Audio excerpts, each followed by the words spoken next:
země česká, domov můj. Ta naše hymna je tak krásná, taková něžná, až trošku filozofická, že? A po ní dneska naposledy přicházíte vy Slováci s těmi vašimi hromy a blesky.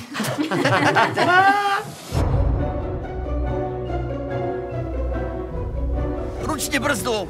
Ručnou brzdu stěhni! Zaber! Dobrý večer, štátný nový rok. Maminka pozdravuje a posílá borůvkový kompot. Čučorietky. Slyším změť cizích jazyků. Celý svět se přišel podívat, jak naše dva národy se rozvádějí. S úsměvem, s něhou, civilizovaně. Čítal si to? Máš právo sa na mňa hnevať, ale spolupracoval si se štébem.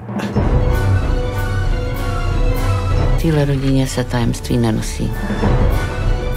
Otec si udával mojich kamarátov. Vieš ty vôbec, čo sa s nimi stalo? Je to tvoj syn. Nemusíš sa ho báť.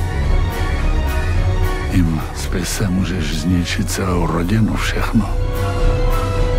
Ty si historik cucákat v jednej osobe. A teba to nejako nerozhádže! Ja som sa s tým zmierila už dávno.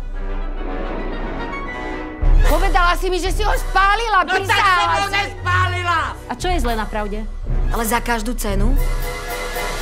Dýchaj, prosím ťa, dýchaj, dobre bude.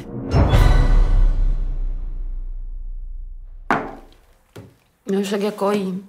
No ale to taky není pro tebe, ale za tebe.